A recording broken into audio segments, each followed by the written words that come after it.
Good day and hello everyone. I am Remrick Bigayo from 3AB Psyche. So I'll be reporting the moral treatment in the 18th and 19th centuries.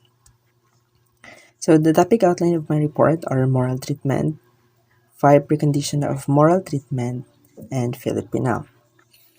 The intended learning outcomes are explain the impact of moral treatment to the psychiatry during the 18th and 19th century, discuss the five preconditions of moral treatment. Lastly, know how Filipino help free mental patients from the horrible conditions of the hospitals. Towards the end of the 18th century, a new approach to the care and treatment of mentally ill, called moral treatment, began to appear across Europe. So, what is moral treatment? It is figured as one among several traditional treatment alternatives against which it had to compete for scientific acceptability and public monies.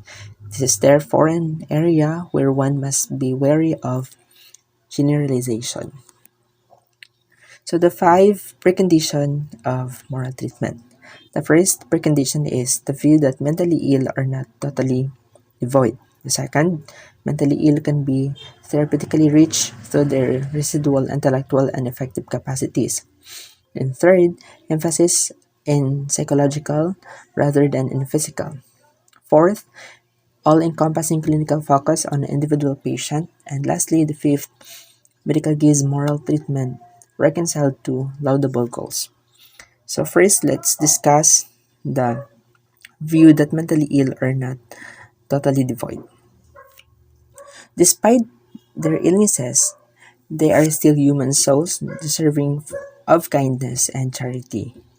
This humanism stands in marked contrast to other prevailing views of madness of the time, namely, that the mad are like wild beasts devoid of all reason, that deserve to be brutally domesticated, or that they are immoral sinners and degenerates, possibly even demonically possessed.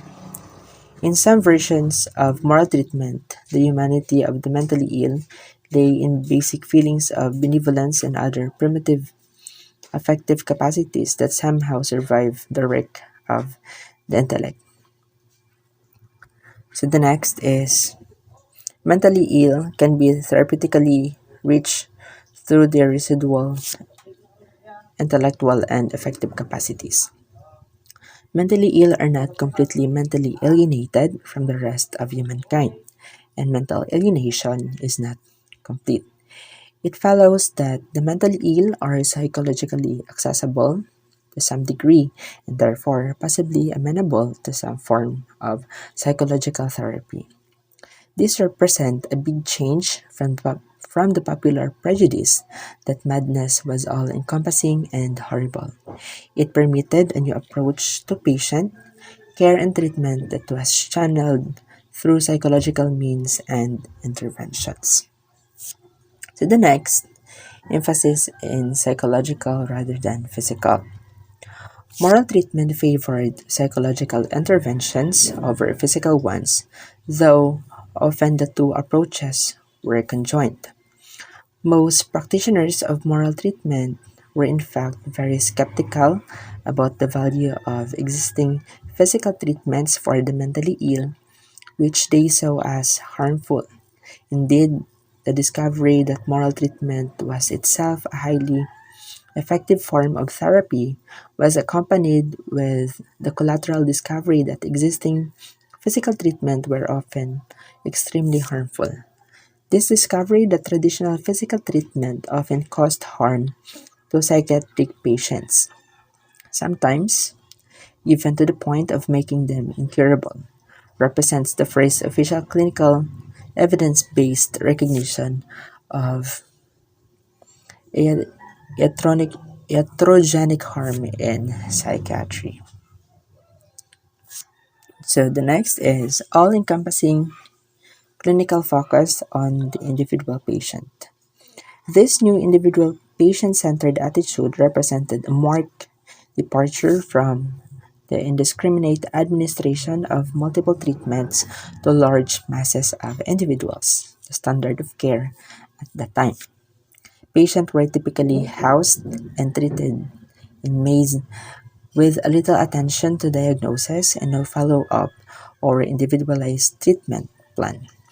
Most treatment, therefore, represents one of the earliest model of individual patient-centered clinical care in the history of psychiatry.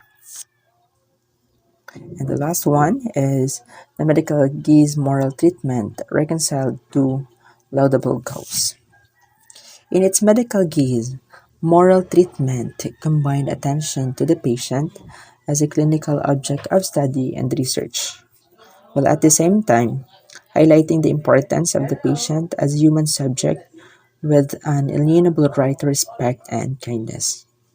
For at the same time, that medicine turned its clinical gaze onto the psychiatric patient as an object of research to be studied according to the method of the natural sciences.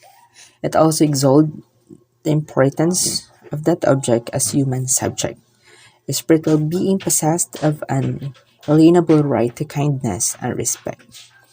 Modern psychiatry is still struggling to reconcile these two goals today.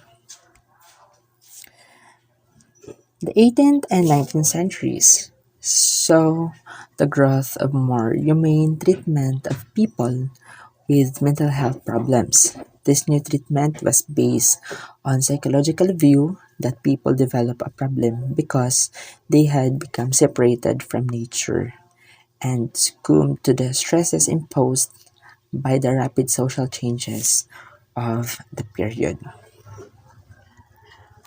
That's why Filipinel, a French physician who took charge of La Baisatre in Paris in 1793 and a leader of the movement for moral treatment of people with abnormality. Supinel argued that to detain maniacs in constant seclusion and to load them with chains, to leave them defenseless to the brutality of underlings, in a word, to rule them with a rod of iron, is a system of superintendence more distinguished for its convenience than for humanity or success. That's why Pinel ordered that patients be allowed to walk freely around the asylum. They were provided with clean and sunny room, comfortable sleeping quarters, and good food. Also, nurses and professional therapists were trained to work with the patients to help them restore their sense of tranquility and engage in planned social activities. Although many physicians thought Pinel himself was mad for releasing the patients from confinement, his approach was remarkably successful. Many people who had been locked away in darkness for decades became able to control their behavior and re-engage in life. Some improved so much that they could be released from the asylum. So Pinel later successfully reformed La Salpêtrière, a mental hospital in Paris for female patients. So that was the contribution of Filipino to the 18th and 19th century moral treatment. So as a summary of my report, moral treatment is a new approach to the care and treatment of mentally ill during 18th and 19th century. And Filipinel restored the horrible conditions of mental from the hospital in Europe. So that's all my report and thank you.